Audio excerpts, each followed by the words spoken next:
السلام علیکم جی، dreamer YouTube channel کے ساتھ میں آپ لوگوں کی خدمت میں حاضر ہوں اور آج میں پاکستان اسٹڈی سے ریلیٹڈ یہ میرا چوتھا ٹوٹوریل ہے میں آپ کے لیے لایا ہوں۔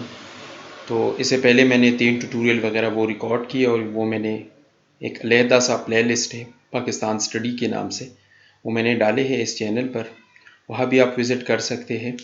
اور اس طرح ہسٹری آف پاکستان جو ہے نا، جتنی بھی امپورٹنٹ ڈیٹس اور ایونٹس ہے اس کا ایک سپریٹ سا پلے لسٹ ہے، وہ بھی آپ جا کے دیکھ سکتے ہیں جی۔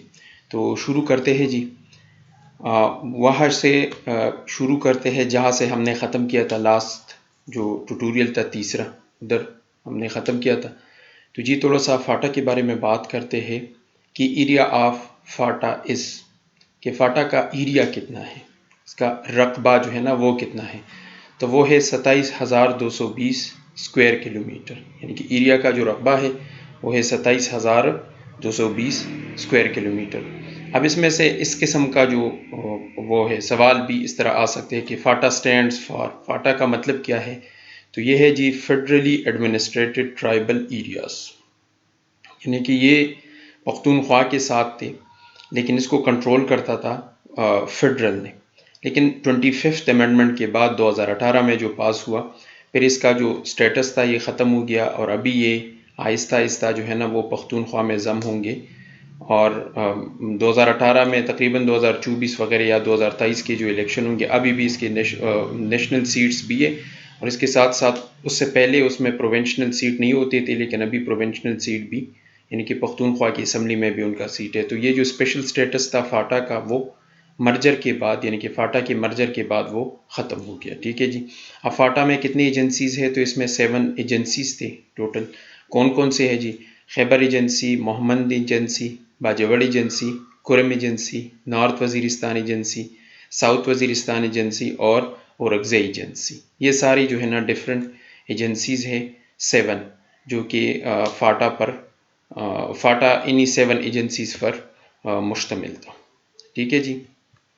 تو اس طرح ایریا آف آزاد جموں کشمیر، آزاد جموں کشمیر کا ایریا کتنا تھا؟ تو ایریا کتنا ہے آزاد جموں اینڈ کشمیر کا ایریا؟ تو وہ ہے 13,297 اسکوائر کلومیٹر۔ تو آزاد جموں کشمیر کا ایریا کتنا ہے جی؟ 13,297 اسکوائر کلومیٹر، ٹھیک ہے جی۔ وہی جو میرا پرانا جو میتھڈ تھا، جو پچھلے 3-4 ٹوٹوریل میں نے یوز کیا، وہی میتھڈ میں یوز کر رہا ہوں، مطلب ایک سینٹنس کی طرز پر میں سب جو MCQs ہے وہ کلیئر کرتا ہوں۔ تو آپ لوگوں نے وہ 4 آپشن یا 3 آپشن وہ یاد رکھنے کی ضرورت نہیں ہوتی، تو یہ ایک ہی آپشن بس آپ نے یاد رکھنا ہوتا ہے کہ area of Azad Jammu Kashmir is 13,297 square kilometre. اس کے ساتھ ساتھ اس سے جو پوائنٹس جو پوچھتے ہیں وہ ہے کہ پہلا پریزیڈنٹ کون تھا آزاد جموں اینڈ کشمیر کا؟ تو وہ تھا first president of Azad Jammu and Kashmir was سردار محمد ابراہیم خان، اور پہلا جو پرائم منسٹر تھا وہ خان عبدالحمید خان تھا۔ پہلا جو پریزیڈنٹ تھا وہ سردار محمد ابراہیم خان، اور پہلا جو پرائم منسٹر تھا وہ تھا خان عبدالحمید خان، ٹھیک ہے جی۔ اس کا نیشنل لینگویج کون سا ہے؟ تو اس کا نیشنل جو لینگویج ہے وہ اردو ہے، لیکن جو ریجنل لینگویج ہے جو وہاں پہ، مطلب اس طرح پوری پاکستان کا جو نیشنل لینگویج ہے وہ اردو ہے، لیکن ریجنل لینگویج اگر پختونخوا کی بات کی جائے تو پشتو ہے، اس طرح پنجاب کی بات کی جائے تو پنجابی ہے، تو اس طرح ان کی بھی کشمیری جو ہے نا وہ ریجنل لینگویج ہے۔ اس میں ٹوٹل نمبر آف ڈسٹرکٹس جو ہے نا وہ 10 ہے آزاد جموں اینڈ کشمیر میں، اور جو اس کا کیپٹل ہے وہ ہے مظفر آباد، اس کا جو کیپٹل ہے وہ مظفر آباد ہے، اور ٹوٹل نمبر آف ڈسٹرکٹ جو ہے نا وہ 10 ہے۔ تو اس میں سے اگر ڈائریکٹ وہ ایریا کی سوال نہیں پوچھتے تو اس طرح بھی پوچھ سکتے ہیں، تو وہ بھی میں نے آپ لوگوں کو کلیئر کیے کہ مطلب اس کا پہلا پریزیڈنٹ کون تھا، پہلا پرائم منسٹر کون تھا، نیشنل لینگویج کون سا ہے، اس طرح۔ اور یہ بڑا امپورٹنٹ پوائنٹس ہے جو فیڈرل پبلک سروس کمیشن کی جو پچھلی ٹیسٹ وغیرہ ہے اس میں پوچھے گئے کہ مجاہد اول آف کشمیر فریڈم موومنٹ، یعنی کہ مجاہد اول کون تھے کشمیر فریڈم موومنٹ کے؟ تو وہ تھے سردار عبدالقیوم خان۔ سردار عبدالقیوم خان صاحب جو ہے نا وہ مجاہد اول تھے کشمیر فریڈم موومنٹ کے۔ اس طرح گلگت بلتستان یعنی کہ GB کے بارے میں اگر بات کی جائے تو who was the first governor of Gilgit Baltistan? تو وہ تھے قمر زمان کائرہ صاحب۔ شاید یہ 2010 وغیرہ اس میں وہ جو ہے نا سپریٹ صوبے کا جو سٹیٹس تھا وہ دیا گیا تھا گلگت بلتستان میں، اس طرح کا ہم۔ اور اس کے ساتھ ساتھ فرسٹ وومن گورنر کون تھے؟ اس کے جو پہلے وومن جو گورنر تھے وہ تھی بیگم شمع خالد صاحبہ، وہ پہلی ومن گورنر تھی. اور اس طرح پہلے جو چیف منسٹر تھے، اس طرح بھی سوال آ سکتا ہے کہ گلگت بلتستان کے پہلے چیف منسٹر کون تھے، تو وہ تھے سید مہدی شاہ. سید مہدی شاہ صاحب جو ہے نا وہ گلگت بلتستان کے پہلے چیف منسٹر تھے. اس میں بھی ٹوٹل نمبر آف ڈسٹرکٹ جو ہے نا وہ 10 ہے. اس کو ایک سپریٹ صوبے کا حق جو ہے نا وہ دیا گیا ہے، اس کا ایک پراپر ایک اپنا صوبہ ہے. اس کی جو capital city of Gilgit Baltistan کون سا ہے، تو وہ ہے کیپٹل سٹی اس کا جو ہے نا وہ ہے گلگت. اور اس طرح اگر جغرافی کی بات کی جائے، جغرافی آف پاکستان، تو یہاں پہ یہ دیکھیے یہ سارا جو ہے نا یہ پاکستان کا نقشہ دیا گیا ہے، یعنی کہ پختونخوا ہے، سندھ ہے، بلوچستان ہے، یہ جو ہے نا یہ بلوچستان اور سندھ اور یہ سارے علاقے ہیں ڈفرینٹ. تو اگر اس کی یہ ڈائریکشن انڈیکیٹر ہے جو کہ ہمیں دکھاتا ہے یا بتاتا ہے کہ کون سا کنٹری کدھر واقع ہے. تو اگر یہ اس کی بات کی جائے تو ایسٹ کی جانب جو ہے نا وہ انڈیا ہے، ٹھیک ہے جی. نارتھ ایسٹ کی جانب جو ہے نا وہ چائنا ہے.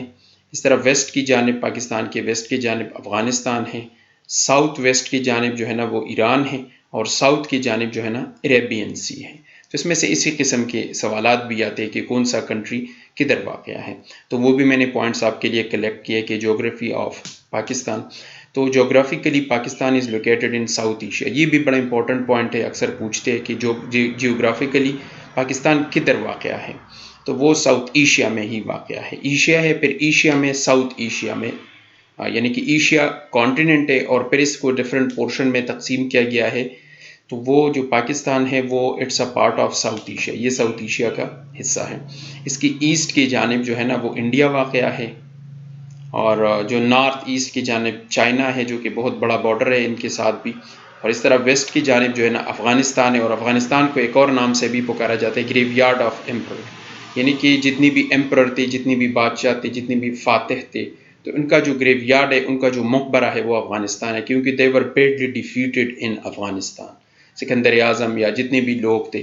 اور ابھی جو ریسنٹ جو واقعہ ہوا ہے اس کا امریکہ وہ چلا گیا 20 سال وغیرہ وہ جنگ کر کے وہ چلا گیا، تو اسی لیے اس کو نام کہا جاتا ہے گریو یارڈ آف ایمپرر، یعنی کہ جتنے بھی فاتح تھے دنیا کے ان کا جو ہے نا ایک قسم کا مقبرہ ہے. وہ یہاں پہ ان کی جو ایک تکبر تھی وہ یہاں پہ وہ دفن ہو گئی تھی.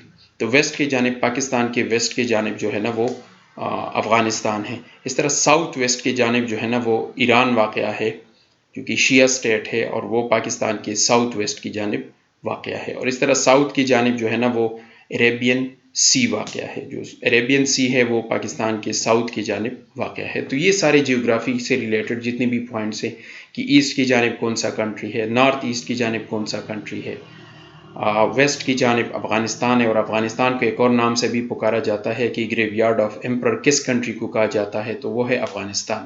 اس کے ایک بڑے عجیب سی جغرافی اور اس کے ایک بڑے عجیب سی ہسٹری ہے. زیادہ تر پشتون اور یہ جتنے بھی لوگ ہیں وہ یہاں پہ آباد ہے افغانستان میں. اور ساؤتھ ویسٹ کی جانب جو ہے نا وہ ایران ہے، اور ساؤتھ کی جانب جو ہے نا وہ عربین سی ہے. تو بہت شکریہ جی سننے کے لیے. اور اگر آپ کا کوئی سوال ہے یا کوئی بھی پوائنٹ ہے تو وہ آپ کومنٹ سیکشن میں پوچھ سکتے ہیں. انشاءاللہ میں کوشش کروں گا کہ اس کا میں جواب دے دوں. اور اگر آپ نے وہ باقی جتنی بھی جو اس کو ایک سلسلہ میں نے شروع کیا ہے وہ اگر آپ نے نہیں دیکھا تو وہ بھی آپ دیکھ سکتے ہیں. اور آپ لوگوں نے تیاری جو ہے نا وہ رکھنی ہے انشاءاللہ.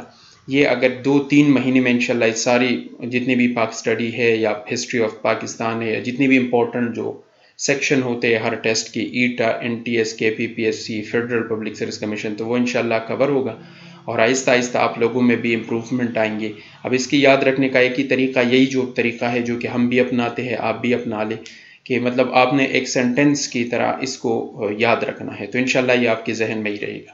ٹھیک ہے جی. تو اب مجھے دیجیے اجازت، اور اپنے اس میں اپنے دعاؤں میں مجھے ضرور یاد رکھنا جی. بہت شکریہ جی دیکھنے کا. Thank you very much. اللہ حافظ.